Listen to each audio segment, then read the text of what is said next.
Bonjour à tous, j'espère que tout le monde va bien. Je vais continuer le point 4 sur l'espérance du catéchisme de Spirago.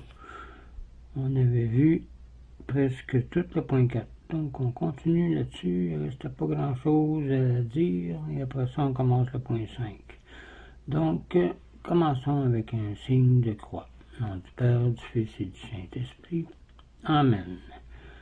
On avait vu que l'espérance nous donne la force de marcher. La crainte rend prévoyant. L'espérance est le vent favorable au navire.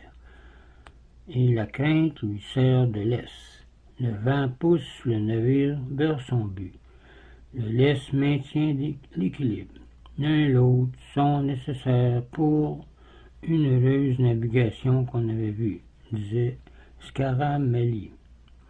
Donc, on continue le point 4 ici. C'est un paragraphe à couvrir. Donc, on continue. La crainte ne diminue pas l'espérance. Au contraire, elle l'augmente. La confiance en Dieu et la défiance de nous-mêmes sont comme les plateaux d'une balance.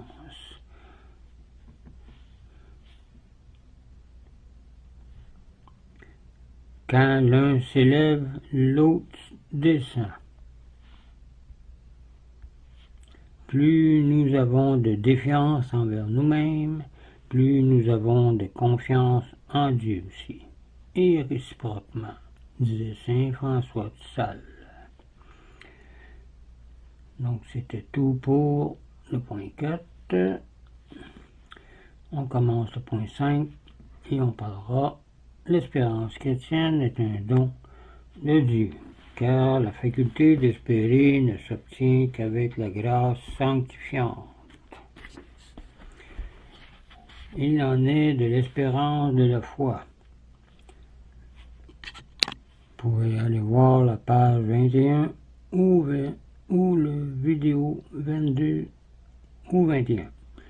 C'est l'Esprit de Dieu qui éveille en nous le désir des biens éternels et nous remplit de confiance en Dieu.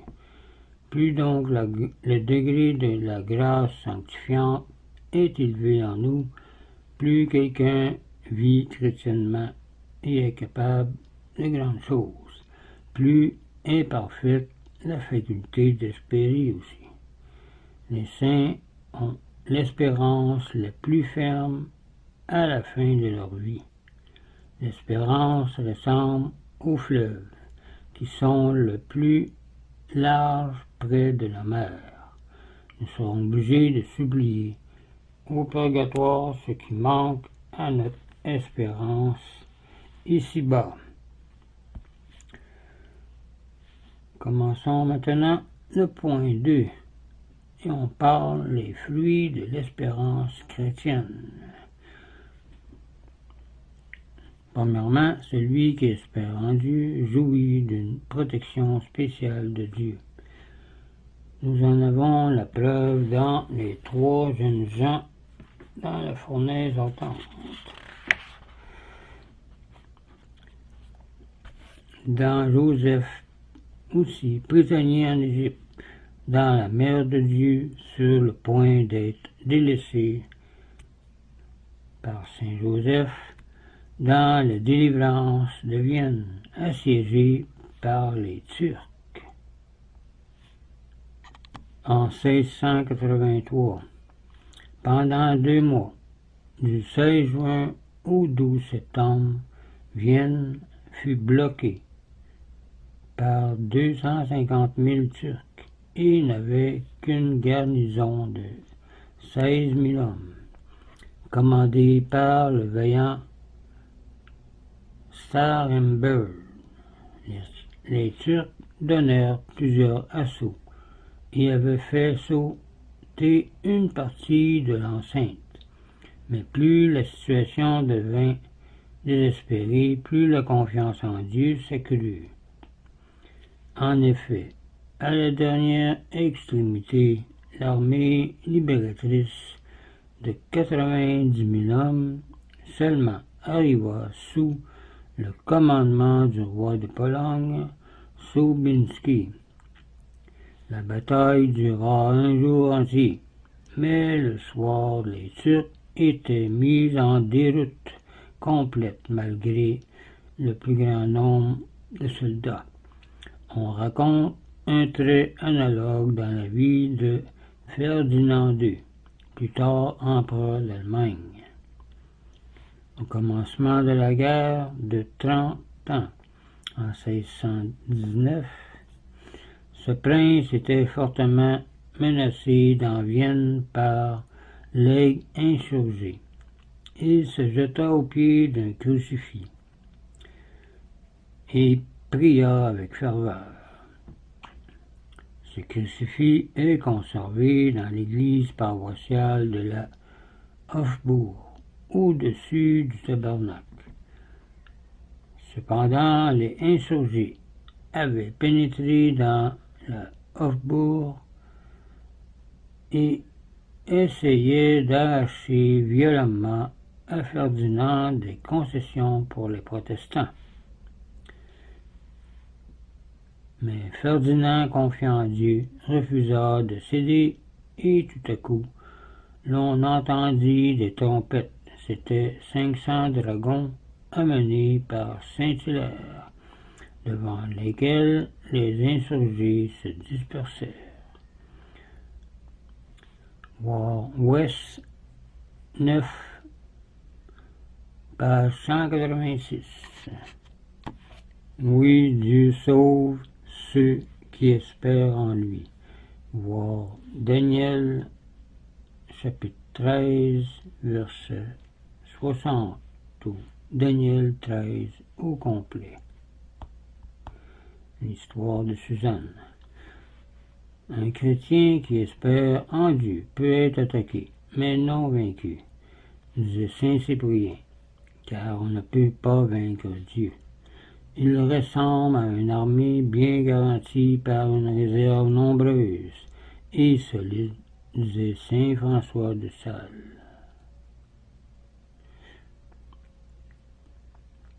Ceux qui ont confiance en Dieu sont inébranlables, comme la montagne de Sion. Voir le psaume 125, versets 1 à 5. Une montagne, dit saint Jean Chrysostome, ne peut être ébranlée, ni renversée, quel que soit le nombre de machines dirigées contre elle. Celui qui met toute sa confiance en Dieu obtient de lui une protection spéciale. Voir le psaume 91, versets 1 à 16. Il peut être sûr de n'être atteint d'aucun mal véritable, disait saint Vincent de Paul. Voir aussi le psaume 23. Et plus cette confiance est grande, plus est grand le secours divin dans tous les dangers, disait encore saint François de Sales.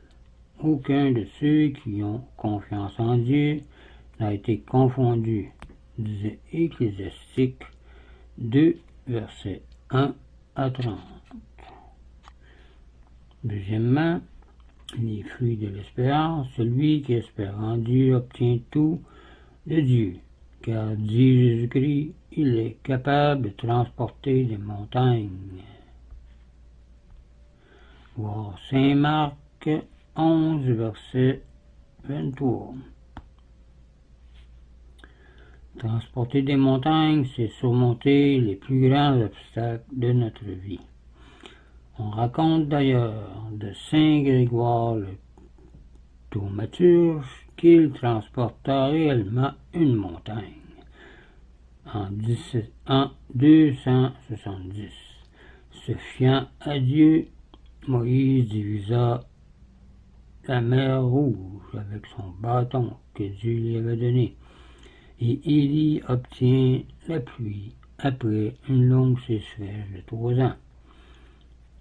Cette confiance en Dieu porta Rodolphe de Habsbourg à se porter contre le roi de Bohême autocar, avec une armée 4 fois moins que celle de son adversaire. Il recommanda ses troupes de prendre comme cri de guerre Chris, tandis que les autres avaient celui de Prague, et il remporta la brillante victoire en 1278. L'espérance est une flèche qui traverse le Sacré-Cœur et en fait couler sur l'âme confiante le fleuve de la miséricorde, disait Marie Latas. L'homme et la femme reçoivent en proportion de ce qu'il espère, disait Saint Jean de la Croix. Et celui qui espère est riche avant de posséder des richesses, disait Saint Jean Climat. Donc on va arrêter ici pour les fruits de l'espérance. Il y a encore 3 autres points à voir qu'on verra dans une prochaine vidéo. Le 3e point sera celui qui espère en Dieu est fortifié par lui.